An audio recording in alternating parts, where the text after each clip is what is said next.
hugely important to everybody, addressing the high cost of prescription drugs. We both have very similar proposals that we believe would help protect consumers and increase accountability for drug manufacturers. I think most people know Massachusetts has the lowest rate of uninsured individuals in the country, but we continue to be an expensive state when it comes to the cost of healthcare. We have a long record of passing bipartisan healthcare reform legislation dating back to governors back in the 90s. In fact, it's been about 15 years since Republican Governor Mitt Romney worked with the Democratic legislature to pass the sweeping healthcare reform that assured virtually universal coverage here in the Commonwealth. In the fall of 2019, our administration filed comprehensive healthcare legislation to help address the rising costs of healthcare, including measures to address rising prescription drug costs. And in January of this past year, I signed a multifaceted bill that contained many of the priorities that we included in that original bill, including coverage of telehealth services, which became an even more pressing issue throughout the course of the COVID-19 pandemic. And while this bill included many critical provisions that will make a big difference for consumers, it didn't ultimately include our prescription drug pricing proposal, so we refiled it again this year as part of our budget proposal that is currently before the legislature. I think far too often there are very significant increases in the price of critical drugs, which ultimately harm patients that rely on these treatments and increase costs to the system at large. We've already taken significant steps to control the drug costs in our state's Medicaid program, Mass Health, by passing a measure in our fiscal 20 budget that allowed our program to directly negotiate drug pricing with manufacturers and engage in a public process when a deal couldn't be reached. To date, we've successfully completed negotiations with 13 manufacturers on 36 different drugs, which have represented about $100 million in additional annual supplemental rebates here in Massachusetts, and there are additional drugs and products that are in various stages of negotiation. The current proposal we have before the legislature would increase accountability for drug manufacturers whose prices increase exponentially. The proposal would impose a penalty of the drug price increase greater than the consumer price index, which is inflation basically, plus 2%, which is what we would then refer to as an excessive price increase. This will obviously help people plan from one year to the next. It will also help limit the growth in drug prices to a more affordable level. And I'm hopeful that it'll be able to work with our colleagues in the legislature to get this measure done this year as part of our legislative session. Healthcare reform has been and continues to be a bipartisan issue, and we're thrilled to be here today to discuss this important idea with our colleagues from Connecticut. And I think Governor Lamont thinks this is, in fact, a very interesting way for states to engage in this conversation and perhaps establish a template that could be adopted by others. And with that, I will turn it over to Governor Lamont. Well, good morning, and thank you, Governor Baker. I got to say it's been a privilege. Charlie and I have been working together very closely, especially in the last year during COVID, knowing full well that we're not different states. We are part of a region when it comes to that pandemic, and we learned a lot over this year. If I learned anything, I was reminded that healthcare is not just a basic right for you. It's a basic right for all of us. And if you don't get vaccinated, if you don't get tested, if you can't get that primary care, if you can't get the hospitalization, it can impact your life and it can impact those around you, which is why what we're doing now to make healthcare more accessible and affordable for everybody is so particularly important. Look, most of what I've seen in the reforms coming out of Washington and our legislature is sort of a question about who pays and how we can provide, more subsidies on the exchange, for which we're very thankful as the American Rescue Plan made the exchange much more affordable for now, middle class people and above, to make healthcare more accessible to everybody. As Charlie mentioned, over this last year, we've done our best to make healthcare more accessible, the testing, the vaccinations at no cost, telehealth, and making sure that we can bring healthcare to you, and you can't necessarily come to us. But what we've got to do now, and where I think Massachusetts has taken the lead for some time, is what we can do not just to make healthcare more affordable, but also make sure you can afford to use it, and make sure that we can bring down the underlying costs of healthcare. So again, following Massachusetts' lead, we put in place a global benchmark, which provides a lot more transparency when it comes to hospitalizations, since hospitalizations and pharmaceuticals are two of the big drivers in terms of healthcare costs. And what a difference that's going to make, and that's made a difference in Massachusetts as well. In addition, we're moving towards preferred networks or centers of excellence, starting with our state employees, so that they're incented to go to those facilities where you get the best value in terms of quality and in terms of cost. Again, doing everything we can to bring down the high cost of health care for individuals, working families, and state budgets, to be blunt about it. And the next big driver in terms of health care costs is pharmaceutical costs. And that's why, working with Massachusetts, I think this is the beginning of something that's incredibly important. Pharmaceutical costs represent somewhere in the area of 20% or so of our overall costs. And we wanted to put in place a mechanism where we did not discourage innovation in any way, but as you're going to hear from Caroline and Jay, also wanted to make sure that there were no surprises. And once you've got your set price for that drug, it can only go up at a function of inflation plus a little bit. That allows states to plan, that allows the individuals to plan, make sure that we know what our costs are going to be going forward. And I'd like to think, Charlie, that over a long period of time, it's going to bring down the high price of pharmaceuticals for us all. So this is an example of how our different states are working together as one. I hope to make a difference for families across our region.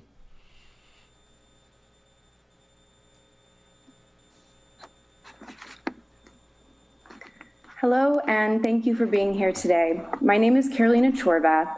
I'm a Boston-based journalist, and since the age of 10, I've also been living with Crohn's disease. When I was first diagnosed with Crohn's, I spent years at different hospitals and went through an array of tests to try and pinpoint the source of my symptoms. In 2015, I was diagnosed with a flare, or re-diagnosed with Crohn's disease.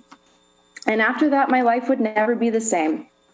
Something no one tells you when you're diagnosed with chronic illnesses like Crohn's is that if you're fortunate enough to find a viable treatment option, you may not even be able to pay for it at all. I will never forget the day I received a bill for my chemotherapy treatment. It was for $100,000. The number hit me in the chest. How could anyone afford that? I keep that bill as a reminder that the prescription drug pricing system is broken. Every diagnosis anniversary, the reminder of needing to fight so desperately for the medication that I need to live comes crashing down like an anvil. Like so many others, I live at the mercy of drug corporations. I already have to deal with the excruciating pain and uncertainty of living with multiple chronic conditions. I, and no one else, should have to face unaffordable drugs that we need to live. And I'm a privileged white woman. I have health insurance that allows me to afford my medications, but I still live in fear of losing that insurance coverage or my medications disappearing. It is unacceptable to leave any patient wondering if they can afford to live. The system is inhumane, and it's time for that to change. That is why reforms like these proposed by Governors Lamont and Baker are so important. They take on high prices set by big pharma and bring some relief to patients like me. Hopefully this is just the beginning. Thank you.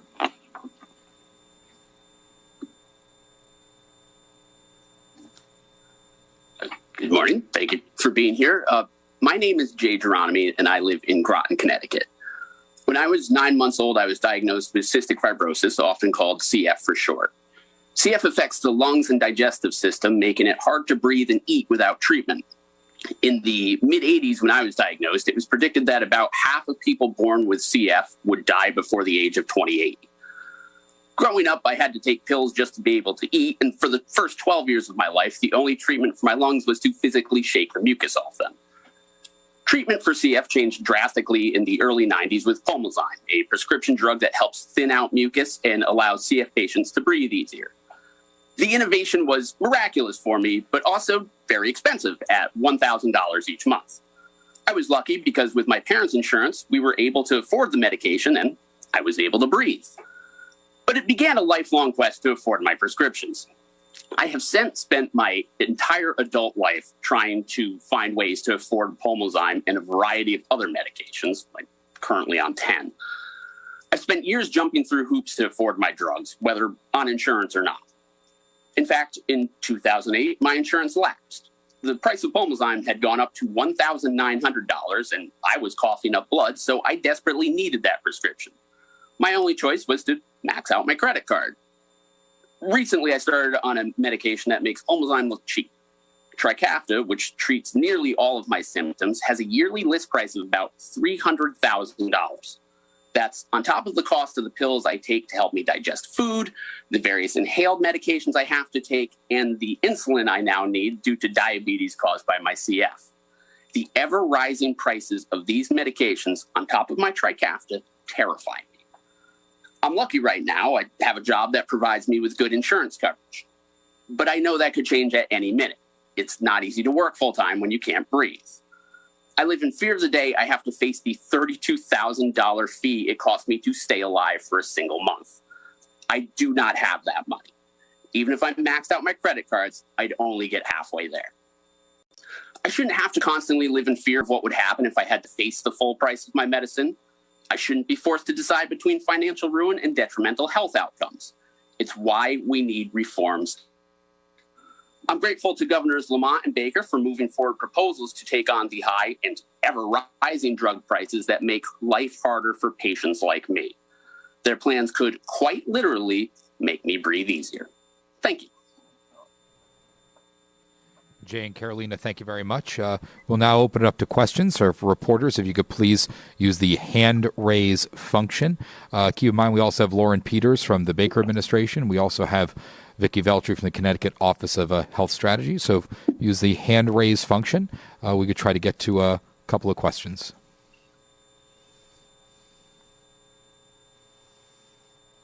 We'll start with Jessica Bartlett.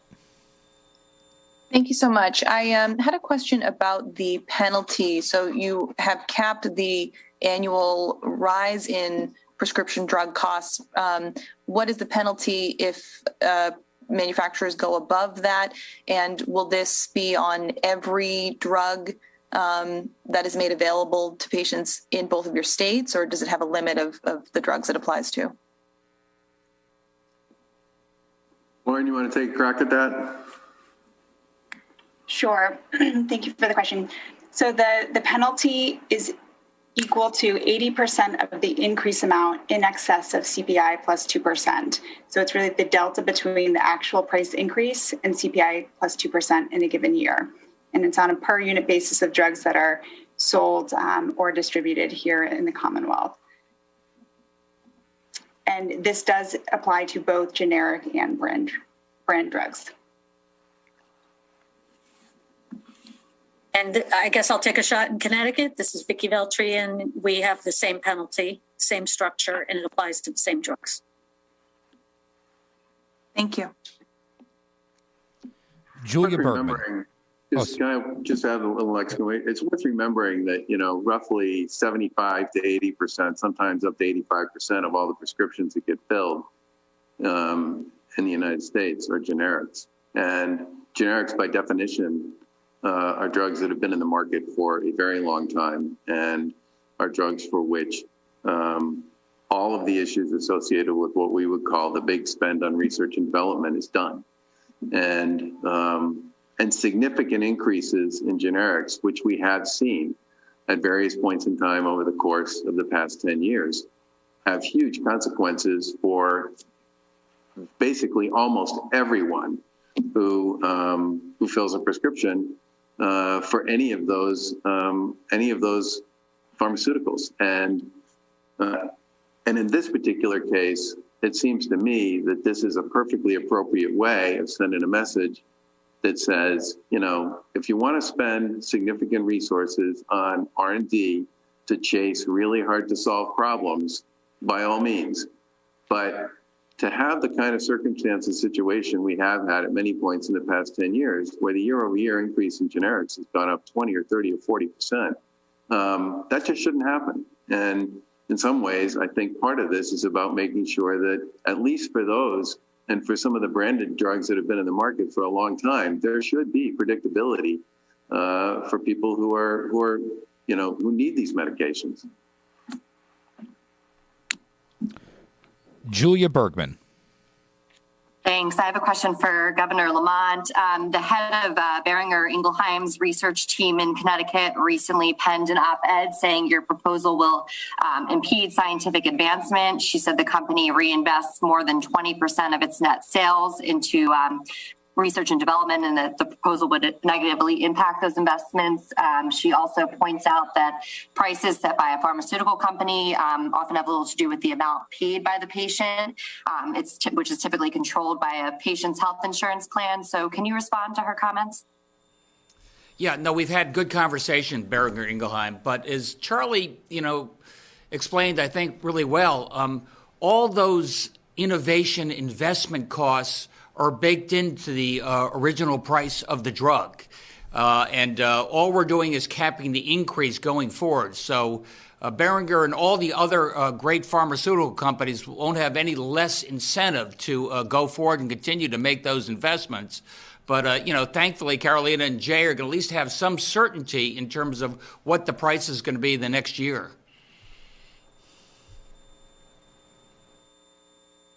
Regarding the second question, I will chime in and say the list price does affect the price paid at the counter.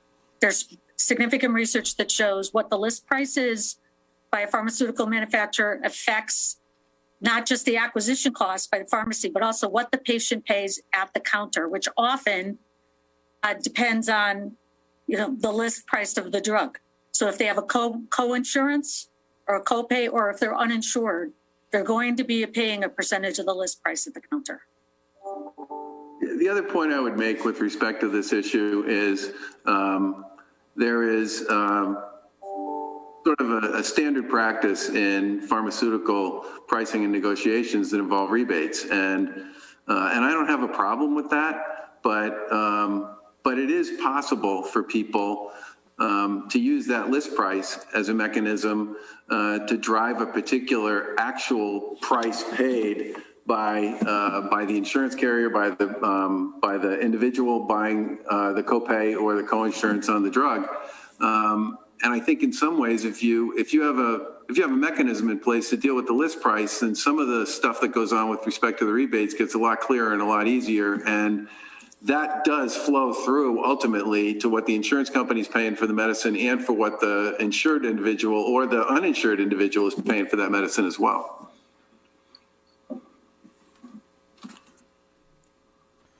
Shira Schonberg.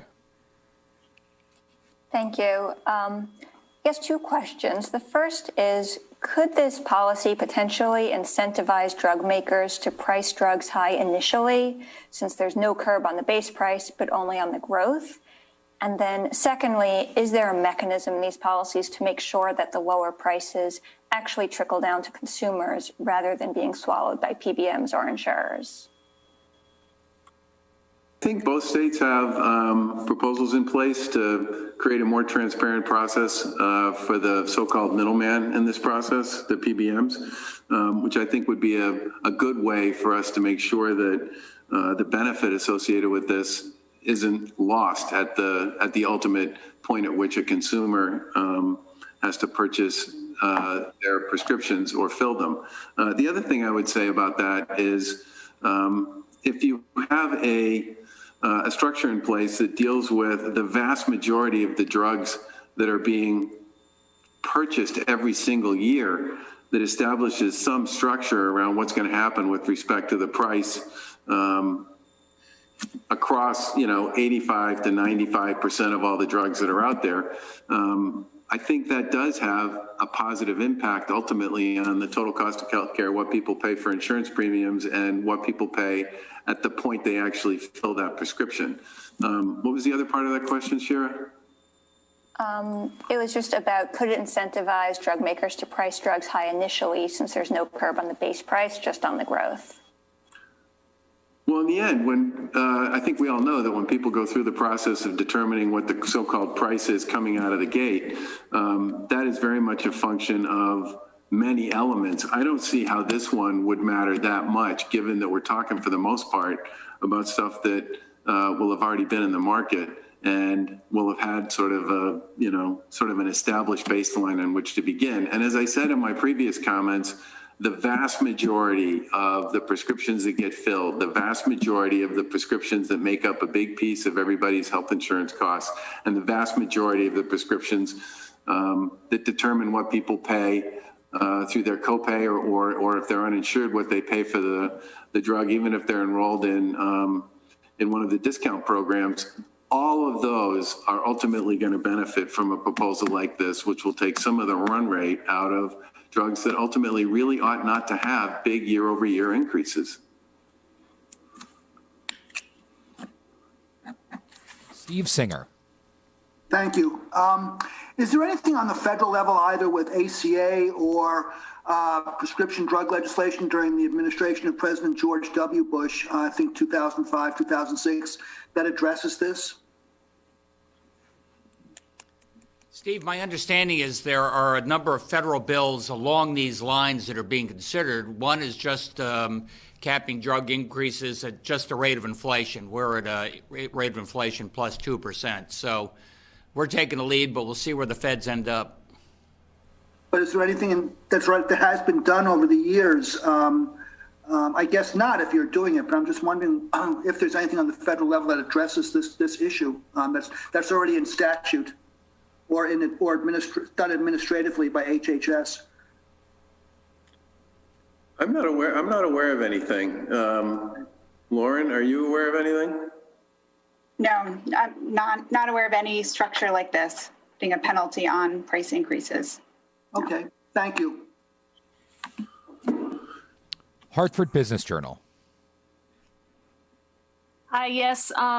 Bioscience is one of the few growing industries in both Massachusetts and Connecticut. Do you have any concerns that this may impact the growth of these industries, setting a template for other states on drug prices? I think most of the work that's being done in the biotech space is critically important, not just because they provide a lot of jobs, but because they solve a lot of problems, many of which are enormously complicated and difficult and challenging to solve. And, the success of this country's biotech and pharma industry in producing vaccines in an incredibly short period of time that are enormously effective once they were given the genome profile of COVID-19 is honestly, it's a miracle. But that is a lot different than the issue we're talking about here, which is a market in which the vast majority of the products that get sold every single day have been on the market for years, in many cases, decades. And why there would be this issue and problem continuing year after year after year with these products seeing very significant increases in their list price that go way beyond anything that looks like inflation, just flies in the face of what I would describe as sort of common sense. And I think from our point of view, companies should be able to significantly invest and significantly get a return for the work that they do to solve really complicated and difficult and challenging problems. But at the same time, I think it's important, especially when you're talking about medications that in many cases have been around for a really long time, that there be some mechanism that establishes some kind of control mechanism to deal with the increase in prices associated with those. Because at the end of the day, you're also hitting the vast majority of the people who fill prescriptions when you're talking about those medications too.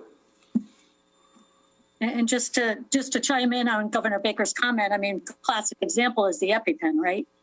That was invented years and years ago, but the prices kept going up. It went up at least 6 times in a 9-year period and has been around for a long time. What's the rationale behind a drug like that that's been around for forever and serves a really important need to be going up at prices that exceed inflation year after year?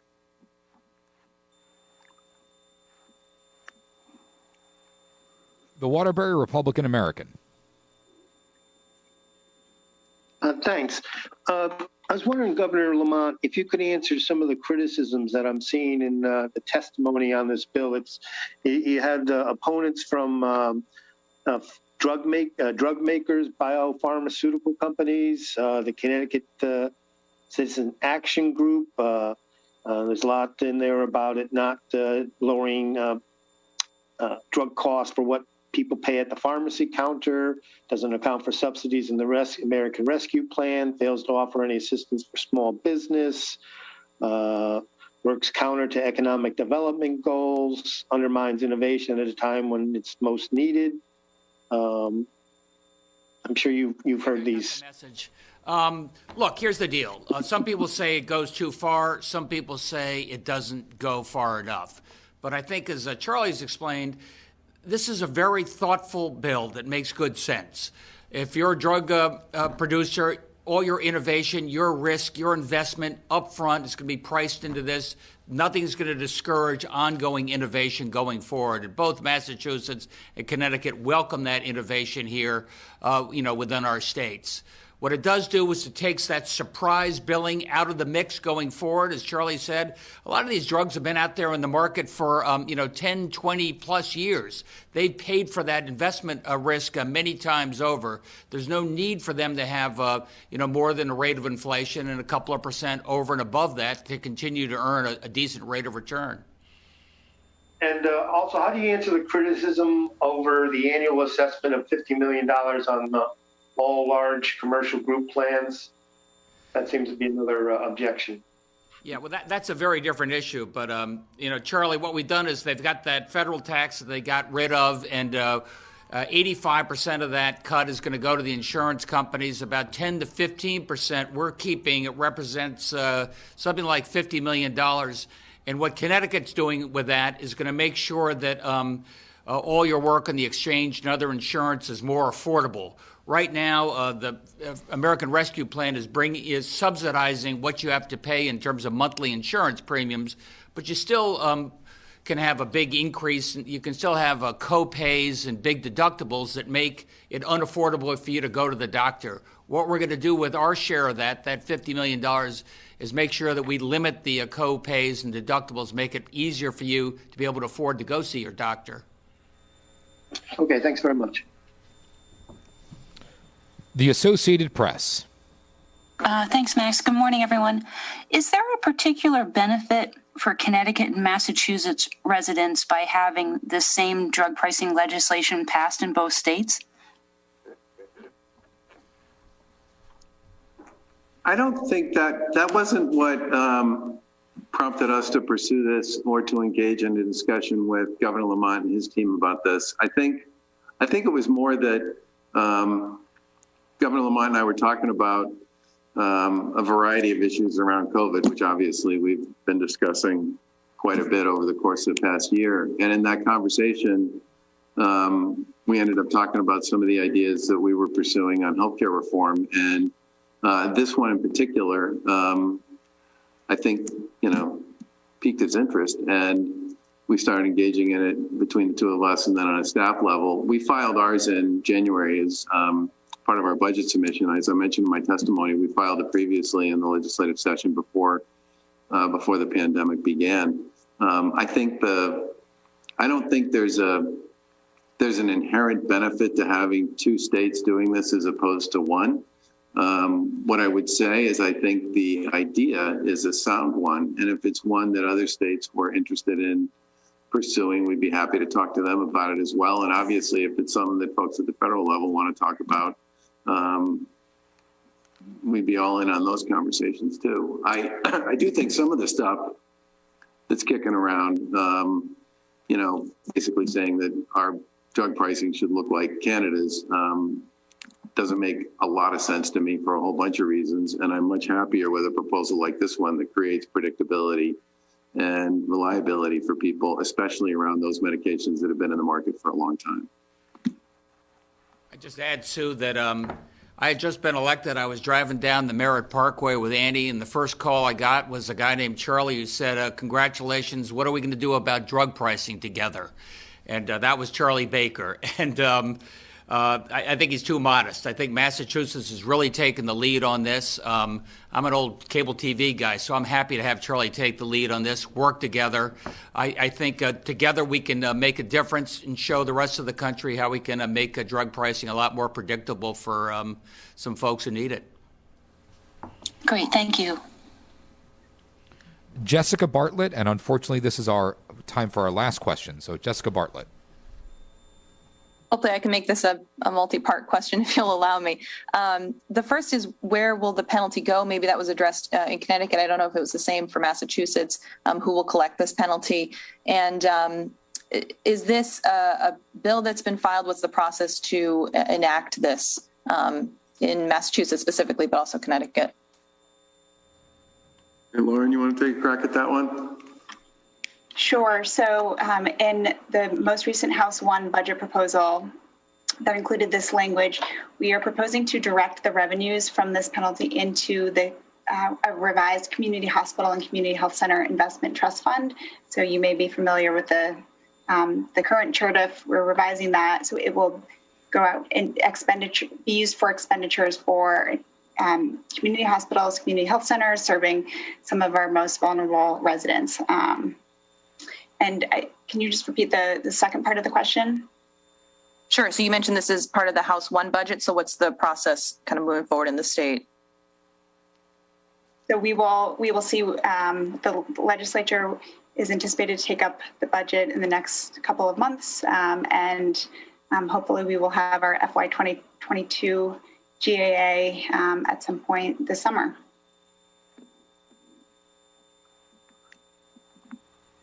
Thank you. So I think I can answer for Connecticut on behalf of the governor. So the penalty, if there is a penalty, and I just want to back up and say we hope that the companies will limit their price increases under the legislation. We're hopeful that that's the path that's taken rather than the collection of penalties. But should penalties be assessed, they would be collected by DRS, our Department of Revenue Services, and deposited in the covered Connecticut account that the governor just spoke about before that would help people access insurance in a more affordable manner. The bill in which this provision is contained also contains the covered Connecticut program, and it is House Bill 6447. It is a governor's bill, and it has come out of committee in a bipartisan fashion and is on the floor of the legislature. All right, we have time for some final words. We'll start with Governor Baker, then we'll go to Governor Lamont. First of all, I just want to thank folks for tuning into this, and I want to thank Governor Lamont and his team for working with us on it.